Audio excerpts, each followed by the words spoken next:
Hello प्यारे बच्चों। हम लोग सीबीएसई क्लास नाइन्थ के राइटिंग सेक्शन वाली सीरीज में इससे पहले हमने जो वीडियो देखा था उसमें हमने अनुच्छेद लेखन कैसे लिखें इस पर चर्चा की थी। तो आज हमारा टॉपिक है संवाद लेखन, जो आपके क्वेश्चन पेपर में, आपके प्रश्न पत्र में 4 अंक का होता है और इसमें आपकी चॉइस होती है इसके बदले सूचना लेखन की। ठीक है, तो हमें दोनों ही टॉपिक अच्छे से आने चाहिए। अब सूचना और संवाद में आप क्या सिलेक्ट करते हैं ये आपके मनोबल पे डिपेंड करता है, लेकिन हर टॉपिक हमें सही से आए, समझ में आए, इसके लिए आज हम संवाद लेखन पर चर्चा करेंगे।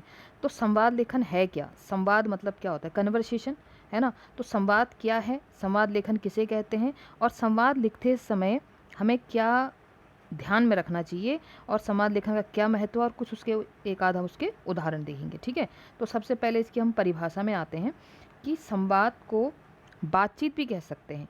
संवाद को बोलना और लिखना एक कला है, क्योंकि जैसे आपको एक कोई टॉपिक दिया जाएगा तो उस पर आपके जो भाषा का चयन है, जो आपके शब्दों का चयन है, वो कितना क्लिष्ट है, वो कितना साधारण है, या बिल्कुल ही हम कहेंगे कि अशिष्ट भाषा का प्रयोग है, तो उस पर हमें ध्यान देना है। स्वाभाविक है कि छोटे छोटे संवाद सरल भाषा का ही प्रयोग करते हैं, और कुछ संवाद आपके लिए दिए गए हैं, इन्हें ध्यानपूर्वक पढ़ेंगे। तो ये तो एक बहुत ही सामान्य सा है जो छोटी क्लासेस के लिए हम कह सकते हैं कि संवाद लेखन हो सकता है। जैसे इसको एक बार हम समझ लेते हैं, अभी इसको हम आगे डिटेल में और पढ़ेंगे कि संवाद लेखन में और क्या विशेषताएं हमें ध्यान में रखनी है। पहले इसका छोटा सा उदाहरण देखते हैं कि फल वाले और अमन का संवाद हो रहा है। एक फल वाला है और एक अमन है, संवाद हो रहा है दोनों में।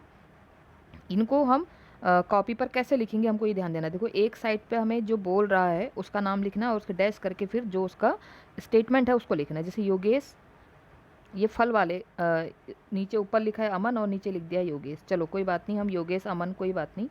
तो भैया लीची कितने रुपए किलो दिए हैं। अब देखो क्वेश्चन मार्क लगा है, अब भैया के बाद कॉमा लगा है। कॉमा मतलब क्या लगा है? अल्प विराम लगा है, हल्का सा आप रुक रहे हैं। तो भैया लीची कितने रुपए किलो दिए हैं, दिए, तो क्वेश्चन मार्क यानी कि प्रश्नवाचक चिन्ह। तो सबसे बड़ी बात हमें संवाद लेखन में किसका ध्यान देना है? विराम चिन्हों का ध्यान देना है। विराम चिन्ह से ही हम उसके कहे गए वाक्य को समझते हैं। ठीक है, जैसे सबसे पहले, चलो ये तो बहुत छोटा सा है, तो फल वाला बोला 60 रुपये किलो, उसने पूर्ण विराम है, देखो स्टेटमेंट सेंटेंस कंप्लीट हुआ तो पूर्ण विराम लगा। फिर वो व्यक्ति बोला ये तो बहुत महंगे हैं, फिर प्रश्नवाचक चिन्ह। तो फल वाला फिर दोबारा बोला ये दूसरी टोकरी से ले लो, कॉमा यानी कि अल्प विराम, ये केवल 40 रुपये किलो हैं। तो आपने देखा होगा ठेले में अलग अलग फल की वैरायटी रखी होती है, जैसे खट्टा वाला सेब या मीठा वाला सेब, है ना, ऐसे ही। तो उसने भी वैरायटी रखी हुई है। तो यानी कि आपकी जो कन्वर्सेशन हो, जो आपका संवाद लेखन हो, वो यथार्थ हो, ऐसा ना लगे कि बिल्कुल आप किसी दूसरी दुनिया की बात कर रहे हैं, है ना। तो फिर बात हुई दोनों में, सेब 80 रुपये किलो हैं, आधा किलो सेब दे दीजिए, ये लीजिए लीची, ये लीजिए 40 रुपये, ये बस हो गया। ठीक है, तो ये हो गया।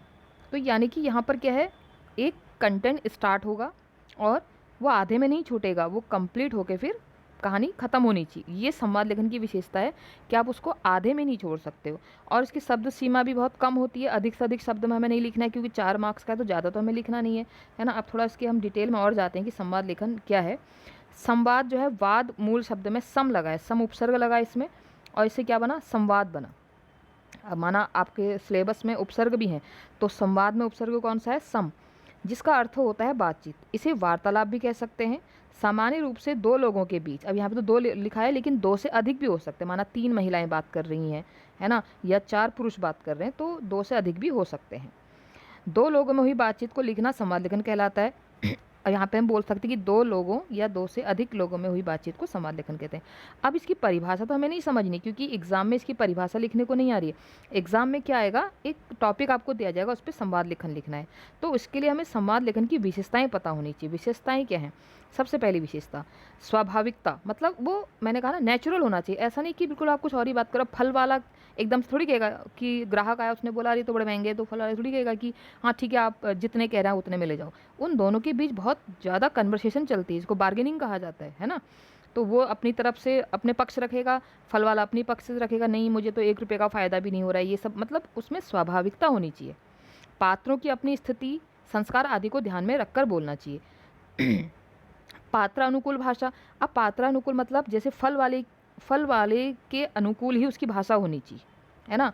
तो यानी कि फल वाला बिल्कुल ही अगर शेयर मार्केट की बातें कर रहा है, या मतलब वो फल वाला है उसको अपने ठेले के अकॉर्डिंग, या मतलब जो वो फल बेच रहा है उसके अकॉर्डिंग ही, उसके अनुसार ही उसकी भाषा होनी चाहिए, वो पात्र के अनुसार होनी चाहिए, यानी कि बिल्कुल ही अलग। जैसे उसकी शिक्षा, उसकी आयु, आयु का भी हमें ध्यान देना है। एक छोटा बच्चा फल लेने जाता है, उसकी कन्वर्सेशन अलग होगा। एक व्यक्ति फल लेने जाता है, उसकी बातचीत अलग होगी। एक महिला जाएगी, उसकी बातचीत अलग होगी, होगी ना। आप खुद अगर आप मम्मी के साथ मार्केट जाते हैं या पिताजी के साथ जाते हैं, तो दोनों का सामान लेने का तरीका अलग अलग है। तो पात्रानुकूल भाषा होनी चाहिए। उनके संवाद में अनपढ़ की भाषा में अंतर नज़र आना चाहिए, यानी कि मतलब अगर आपको दिख रहा है कि एक शिक्षित है और एक अशिक्षित है, तो दोनों की भाषा में, दोनों के बातचीत में अंतर साफ दिखाई देना चाहिए, आपको लगना, मतलब स्वाभाविकता होनी चाहिए। अगला है प्रभावशैली संवाद, यानी कि प्रभावी शैली कैसी होगी कि मतलब वो ऐसा क्योंकि हमें कम शब्दों में ज़्यादा लिखना है, तो शैली प्रभावशाली होनी चाहिए कि सुनने वाले पर उसका असर पड़े। अगला है जटिलता से दूर, यानी कि बहुत डिफ़िकल्ट, बहुत कठिन शब्द नहीं होने चाहिए।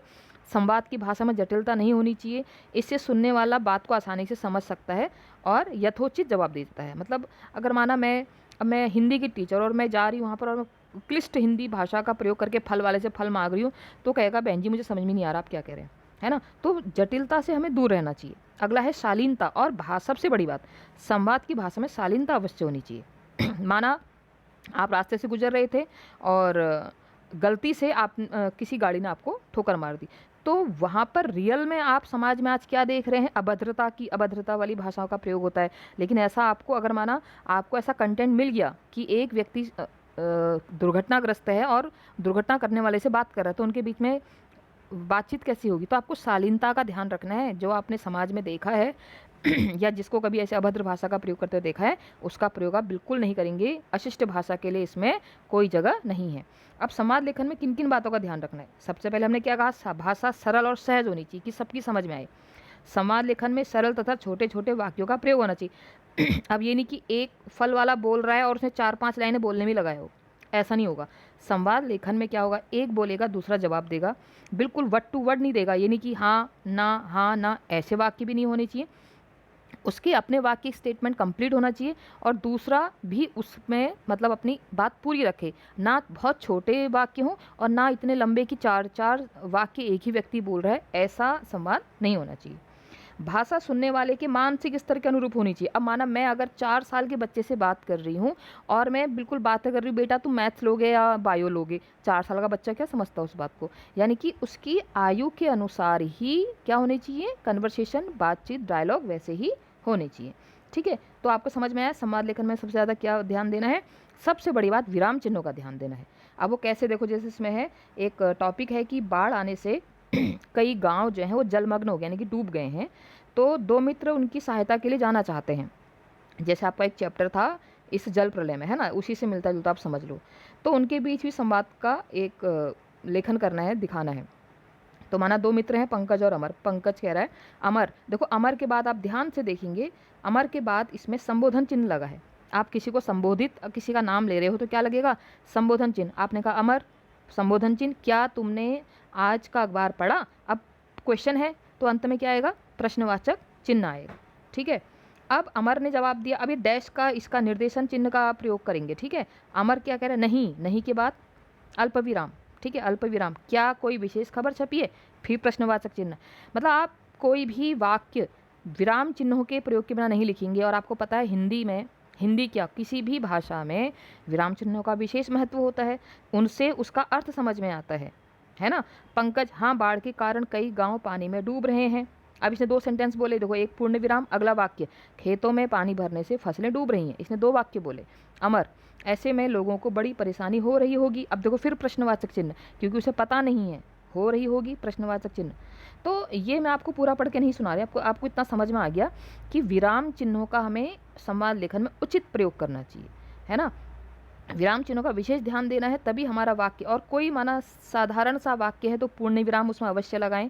और ऐसे ही जैसे आपने देखो, जो वक्ता है जो बोल रहा है उसके आगे इस निर्देशक चिन्ह या डैश जिसको आप बोलते हैं, इसका निशान लगाएं, फिर उसका स्टेटमेंट आए।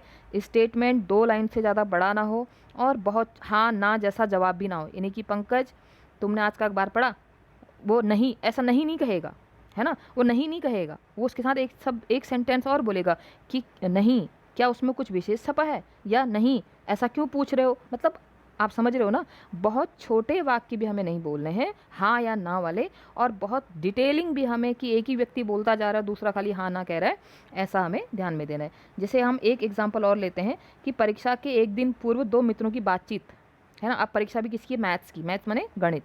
तो दो मित्र हैं, आपस में बोल रहे हैं नमस्ते विमल, पूर्ण विराम। अब यहाँ पर अल्प विराम दिया है, यहाँ पर आप संबोधन चिन्ह भी दे सकते हैं, ठीक है। नमस्ते विमल, संबोधन चिन्ह, कुछ परेशान से दिखते हो, क्वेश्चन मार्क, प्रश्नवाचक चिन्ह। नमस्ते अक्षर, फिर अल्प विराम, कल हमारी गणित की परीक्षा है, पूर्ण विराम। मैंने तो पूरा पाठ्यक्रम दोहरा लिया है। अब यहाँ पर बच्चों को दिक्कत क्या आती है, जब वो संवाद लेखन का चयन करते हैं तो उनको शब्द अंग्रेजी में आते हैं। अब वो पाठ्यक्रम यानी मेरा तो सिलेबस कंप्लीट हो गया है, समझ रहे हैं आप। तो हमें इसीलिए आप संवाद में आप उन शब्दों को हिंदी में समझें, जानें। इसीलिए संवाद लेखन आपको पढ़ाया जा रहा है कि आपको कम से कम बहुत क्लिष्ट नहीं तो सामान्य जो प्रयोग की जाने वाली हिंदी है, कम से कम उसका प्रयोग तो आपको आए। पाठ्यक्रम एक बहुत सामान्य शब्द है, लेकिन कई बार आपके माइंड में सिलेबस आ रहा है, और ये बहुत जनरल सी प्रॉब्लम है। जब हम अंग्रेजी का पेपर देते हैं तो हमें हिंदी के शब्द याद आते हैं, और जब हम हिंदी का पेपर दे रहे हो तो हमें अंग्रेजी के शब्द याद आते हैं। तो इससे अगर आपको बचना है तो हर राइटिंग सेक्शन को ध्यान से देखना है। तो यहाँ पर देखो कितने शालीनता भरे शब्द। अब जनरली जैसे बच्चे बोलते हैं वैसे नहीं है ये, है ना। दो दोस्त मिलते हैं, कैसे बात करते हैं आप अच्छे से जानते हैं, लेकिन जनरली सामान्य तौर पर परीक्षा में दो मित्र अगर मिले एक दिन पहले तो एक दूसरे की प्रॉब्लम समझ रहे हैं। एक कह रहा है मैंने तो पाठ्यक्रम दोहरा लिया है, दोहरा लिया मतलब रिवाइज कर लिया है, ठीक है, रिवाइज। और तुमने, प्रश्नवाचक चिन्ह, विमल, पाठ्यक्रम तो मैंने भी दोहरा लिया है, फिर कॉमा, यानी कि कॉमा मतलब अल्प विराम, पर कई सवाल ऐसे हैं, फिर कॉमा, जो मुझे नहीं आ रहे हैं। उसने एक साथ दो तीन चीज़ें रखी, तो आप कॉमा यानी कि अल्प विराम, पूर्ण विराम, प्रश्नवाचक चिन्ह, संबोधन चिन्ह, और कई बार ऐसा वाला, ऐसा मीन्स डॉट डॉट डॉट, यानी कि जैसे कहते हैं ना अरे, फिर डॉट डॉट, मैंने कुछ नहीं सुना। तो जैसा आप मतलब संवाद लेखन आपका ऐसा होना चाहिए कि भाव अभिव्यक्ति हमें सब बिल्कुल समझ में आए, सटीक समझ में आए, ठीक है। तो ये था संवाद लेखन। इसमें हमने इतना ध्यान दिया, हमने इतना समझा कि संवाद लेखन दो से अधिक डेफिनेशन लर्न करने की ज़रूरत नहीं है। हाँ, आपको अगर माना वहाँ पर नाम दिए हैं कि दो व्यक्तियों के नाम ये हैं और उनके बीच में बातचीत चल रही है, तो आप उन दो व्यक्तियों के नाम लिख सकते हैं। अगर आपको नाम नहीं दिए हैं तो आप पहला पुरुष, दूसरा पुरुष, पहला बालक, दूसरा बालक, पहली महिला, दूसरी महिला, ऐसे करके आप बना सकते हैं। तो मैं आशा करती हूँ कि आपको संवाद लेखन समझ में आया होगा। और भी अगर आपको व्याकरण के किसी अन्य टॉपिक के विषय में मुझसे कुछ जानना है तो आप मुझे कमेंट लिख सकते हैं, मैं उसी के बेस पर वीडियो बनाऊंगी। और मेरा प्रयास यही है कि क्लास 9th और 10th से जितने भी सिलेबस है उसको मैं ऐसी छोटी छोटी वीडियो में आपको समझाने का प्रयास आगे करते रहूँगी। तो आज के लिए इतना ही, बहुत बहुत धन्यवाद।